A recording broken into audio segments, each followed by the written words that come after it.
Hi, welcome back to another episode of the Healthy Aging Network. Today, we're going to be talking about the dimensions of wellness, so please stay tuned.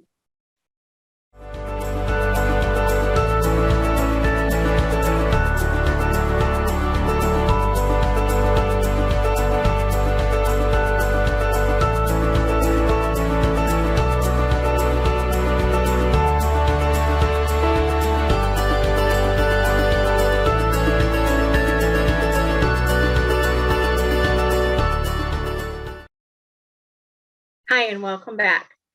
Today, we're going to be talking about the dimensions of wellness and how it relates to aging. I'm Kathy Tutt, and I'm the Family Consumer Sciences Educator for Ohio State University Extension in Clark County.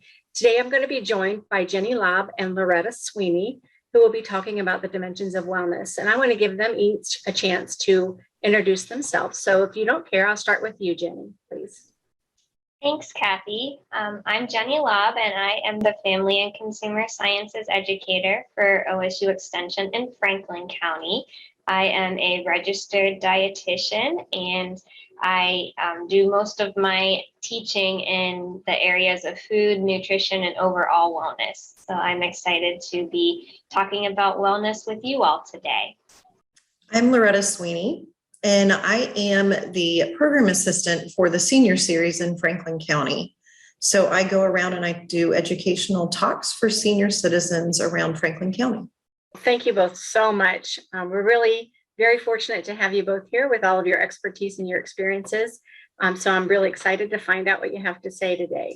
So I mentioned earlier that we were going to be talking about the dimensions of wellness. And if you don't care, Loretta, if you could just briefly describe that to us or define what wellness is. Wellness is derived from our ability to understand, accept, and act upon our capacity to lead a purpose-filled and engaged life. In doing so, we can embrace our potential, whether it be physical, emotional, spiritual, intellectual, social, environmental, or vocational, to pursue and optimize life's possibilities. And wellness is so much more than just physical health or the absence of disease or illness. As Loretta just shared, it includes having capacity to pursue what you find purpose and meaning in life, to find joy, to be creative. And so we talk about wellness by dividing it into different dimensions, but these dimensions are very much multifaceted and interconnected. At Ohio State, there are 9 dimensions of wellness that are recognized by our Chief Wellness Officer, and those are the ones that are depicted in the wellness wheel on the screen. But the number of dimensions differs a little bit depending on source. And today we're talking about 7 of them that are listed out. We'll provide a high level overview of these dimensions: physical, emotional, intellectual, social, spiritual, environmental, and occupational. And then Ohio State has financial as a dimension, because having control of one's finances is also important, though we won't be talking about that today. And the creative dimension is captured within the intellectual and occupational. As I said, they're kind of all interrelated, and they all contribute to an overall sense of well-being. So I'm going to start out by talking about physical wellness, because we know that wellness is more than just our physical health, but it does include our physical health. It's important that we take care of ourselves through adequate physical activity and nutrition to prevent disease and obtain our physical health. And we know that that physical activity has many benefits for not only our physical health, but our mental health as well. And it's recommended that we get at least 150 minutes each week of moderate to vigorous physical activity. That's about 30 minutes a day, but you don't have to do it all at once. So anything is better than nothing. You can break it down into, 3 10-minute segments of exercise during your day, and exercise being structured activity, but even our informal or unstructured activity, the things you do around the house, like your housework or gardening, that all adds up as well. So any movement is better than none. And strength training or muscle strengthening exercise is important as well. So we want to strive to get some muscle strengthening activities at least 2 days a week. In addition to that, we do want to eat healthy for physical health. And my plate is depicted on the screen. So when we think about eating healthy, we want to focus on nutrient-dense foods. Those are foods that are high in their nutrients relative to their calories. And those my plate food groups like fruits and vegetables, whole grains, lean protein, and low-fat dairy are all really good examples of nutrient-dense foods. And by eating those, you'll get the nutrients that you need to stay healthy, as long as you're also limiting what's not on the plate, our foods that are high in saturated fat, sodium, and added sugars. And I actually did a whole telecast on healthy eating for healthy aging last year. So if you're interested in learning more about nutrition for healthy aging, I would encourage you to go back and watch that. And then the other dimension of physical wellness I want to touch on is getting adequate sleep. So about 7 to 9 hours a night is what is recommended for adults. And now Loretta's going to tell us a little bit about emotional wellness. The emotional dimension of wellness includes the capacity to recognize feelings, to express those feelings, and to adjust to emotional challenges and cope with life's stressors.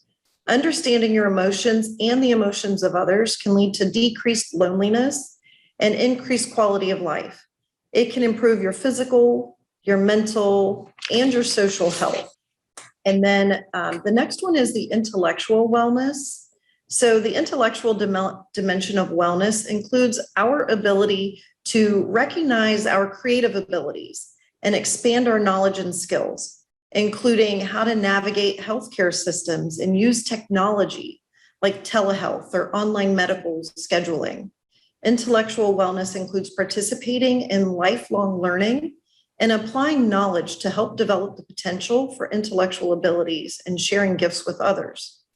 Older adults who participate in cognitive, stimulating activities are less likely to experience cognitive declines associated with dementia and Alzheimer's disease.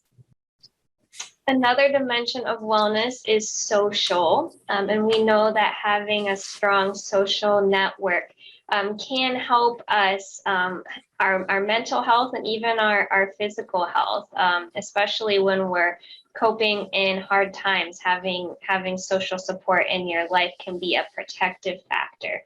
So social wellness includes connecting with others and focusing on relationships.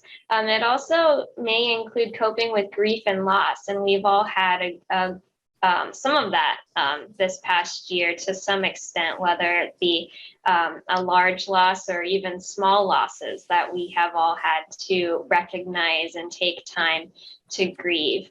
And for older adults in particular, studies have shown that engaging in social relationships can protect their health while reducing loneliness and isolation. Another dimension of wellness is spiritual, and spiritual wellness may or may not be religious. It can include formal religious practice, but it doesn't have to. Spiritual wellness gets at having meaning and purpose in your life, developing a sense of balance and peace, and having an appreciation for natural forces or higher being in the universe. And so you might practice this, as I said, through religion, through meditation or prayer, or it could be something like spending time in silence or in reflection, spending time out in nature and appreciating the beauty of nature. And another way that many practice spiritual wellness is through mindfulness. Mindfulness being paying attention. A simple definition of mindfulness is paying attention on purpose in the present moment without judgment. And I'm actually going to invite Kathy to talk a little bit about mindfulness and how it could be beneficial for older adults. So when we look at mindfulness, we know that there are so many health benefits for practicing mindfulness, from reduction of stress to being able to manage day to day and just to overall happiness. And that starts at any age and moving forward. Some of the research that's out right now when it relates to older adults, there was a particular study where they took a group of older adults and they did MRI imaging of their brains and some questionnaires with them. And then after that, they participated in an 8-week mindfulness program. When they were finished with their 8-week mindfulness program, among other things that was collected was a second MRI. And the second MRI showed some interesting results for this study, and that they noticed that there was more connectivity between different regions of the brain. There was a few of the gray matter areas that were now showing different colors, so more activity in those areas. So mindfulness is not just a powerful tool for older adults as well, but we've also been leading towards some information now that it will help to fend off or ward off dementia or Alzheimer's disease if it's practiced regularly and practiced through middle age to adult. So it's a way of controlling that stress, which causes the inflammation in your body, which will ultimately age your brain. And so when we are working with mindfulness and with older adults, we recognize it as a very powerful adaptive strategy that protects the brain and also helps to increase the connectivity of the brain as well. Our next dimension of wellness, environmental wellness, because environmental wellness can have multiple meanings. We often think of it as sustainability efforts and efforts to improve our environment by practicing sustainable things and so forth. But in this sense, when we're talking about aging, we're going to share some environmental wellness practices that relate to improving safety, both in the home and in the community, to protect one's health, maybe prevent falls and just improve overall sense of well-being. So Kathy, can you tell us a little bit about universal design and some home modifications that could improve accessibility and prevent falls? So when looking at environmental wellness, I jokingly talk about when someone falls and gets hurt, it's them clashing with their environment. So their environment is not working for them in some way. And so the aspect of environmental wellness is having a home that's safe and accessible for you, regardless of your mobility or your abilities to get around. One way to accomplish that is by incorporating universal design features into your home. Universal design is a home design that helps you incorporate different concepts that will promote you to age in place and promote usability and a visitability of your home, while also maintaining the aesthetics or the beauty of your home. While we do talk about it for older adults, and we know that the number one thing that older adults, we hear all the time, is that they want to stay in their house as long as they possibly can. Their home is their home, and that's where they enjoy, and that's where a lot of people prefer to end up. And so there are some simple features or modifications that you can do to your home to help promote that overall environmental wellness. So the first thing that we talk about is a first floor bedroom, bathroom, kitchen, living area, and a laundry. So having everything on one floor that's accessible to you. The next thing is just wider doors and wider hallways. And that also includes having doors that swing to the outside of a room rather than inwards to a room, so that you have more space inside of that room. Another one that really helps prevent when it comes to falls is having handrails, having them mounted at every step or every stairway that you have. And ideally, we want to see handrails mounted on both sides of the stairway. It's also really important when you go out and you start to determine those handrails is that you go try some out. Just simply go out and grip them. Find the ones that you can hold on to that you feel stable with. If you have one that's too wide and you don't get a good grip, it's of no use to you. If you have a handrail that's way too thin and that say that your joints are a little bit stiff that day, then you will not be able to grip it as well either. So it's very important when we're considering stairways to make sure that we have those handrails that are usable for us. We also encourage a walk-in or a roll-in shower with an adjustable shower head that you can simply remove from the shower if you need to be seated. And then that also brings to point that we want to have some type of seat in the shower, whether it be a shower bench or a removable shower chair as well. Another thing in the bathroom is grab bars. So those bathrooms can be really slippery and it can be a pretty scary place for older adults.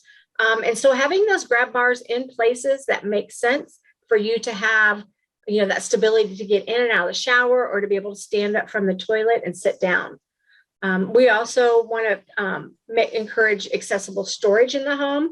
So those shelves that are really up high that you have to climb up on step ladders with is just a fall waiting to happen. And so we really encourage older adults to have things that they normally have access to at a place that's easily for them to reach. So that might be having adjustable shelves. It might be having pull out shelving. There's all different types of things that you can use for that. Another really important aspect is lighting.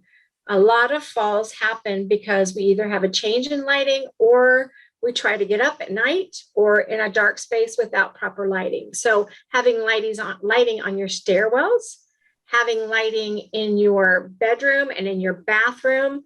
There are some motion sensor lights now that you could easily plug into your bedroom wall so that if you get up in the middle of the night and say you have to go to the restroom, if you start to move across that room, that light will automatically come on for you. We do also suggest in the bedroom for bedroom safety is that you have a lamp next to the bed that you can actually get in the bed and then turn that light off rather than turning a light off at the switch and then trying to traverse across a dark room to get to your bed. Another aspect is safe flooring. So we really encourage people to try to remove any type of doorway thresholds or any steps throughout the house that they can remove. We also encourage non-slip and glare resistant surfaces. And then also looking at low pile carpets and rugs. And we really do encourage throw rugs to be removed unless it's an absolute must. And then we want to see those somehow secured safely onto the floor. And then the last thing that we talk about is some safety devices. So having smoke detectors, carbon monoxide detectors, as well as motion sensing lights or even ring doorbells if you have someone at the front door. And that just adds another level of safety as well for your home. So the other thing that we do have a universal design display at the Farm Science Review, which is coming up the weekend or the week of September the 20th.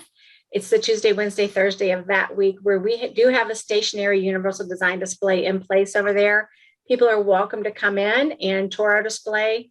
You can also additionally, if you aren't available that week, is that you can contact me directly and I can work on setting up a private time for you to tour that display with all the different features actually in place and in service. So another aspect of environmental wellness has to do with improving your safety in your community. Things like enhanced walkability and lighting, because we want proper lighting outside. Access to public transportation, to maybe grocery delivery, prescription delivery, home health care, things that we really need to think about as we get older. Even financial assistance for those that need that help can help improve our environments. And then our last dimension of wellness is occupational dimension of wellness, which includes participating in activities that are meaningful and rewarding and provide meaning and purpose. Occupations, things people want to do, need to do, or are expected to do. Like healthy older adults are uniquely equipped to develop new purposeful skills and participate in new experiences because of wisdom gained through past life experiences. Occupational performances may include volunteering, traveling, performing technical skills, as well as daily activities like dressing, home maintenance, rest, and sleep. Volunteering is beneficial for those who are served and for the people providing the services to others. Researchers have found that volunteering appears to reduce the risk of hypertension, delay disability, and lower mortality. Traveling can also have positive impacts on mental health, on empathy, and on quality of life. And then many older adults, they don't feel confident in their technology skills. By improving technology skills, older adults can improve their connections with social networks, and they can be more easily access resources by using technology. Many older adults value independence in their occupation of dressing themselves, and they want to maintain that independence for as long as possible. Dressing is considered an activity of daily living and is more specifically described as selecting clothing and accessories appropriate to time of day, weather, and occasion, obtaining clothing from storage areas, dressing and undressing in a sequential fashion, fastening and adjusting clothing and shoes, and applying and removing personal devices or prosthetic devices or splints. Home maintenance is considered an instrumental activity of daily living, which requires some complex skills. It's more specifically described as obtaining and maintaining personal and household possessions and environment, such as your home, your yard, your garden, appliances or vehicles. It includes maintaining and repairing those personal possessions, like clothing and household items, and knowing how to seek help or who to contact. So we have given you a high-level overview of these different dimensions of wellness today, and provided examples of how you could improve your wellness in any one dimension. But if you want more information, we do have more resources available that you could check out. The month of September, there's a group within OSU Extension who is doing a campaign on the dimensions of wellness. And there are social media posts on our Facebook page, Sunday, Tuesday, and Thursday, every Sunday and Tuesday and Thursday during the month of September, that address these different dimensions of wellness. So you could follow that Facebook page for more information. You could also visit our OSU Extension Live Smart Ohio blog. There will be a blog post each week covering a different dimension of wellness during this month of September. And then we also have a webinar series, the September Connection Cafe, every Friday this month. A different dimension of wellness will be covered in more detail. It's a whole session on a single dimension of wellness. So you could learn more about that series and register at go.osu.edu/connect-to-wellness. So lots of resources available if you want to learn more about any of the dimensions that we covered today. I want to thank you both, Jenny and Loretta, very, very much for joining us again today and sharing your expertise in this area. We can't even begin to talk about all the various topics related to the dimensions of wellness, but we are excited just to kind of give you that overview and hope that you will join us for our more in-depth sessions. Thank you very much.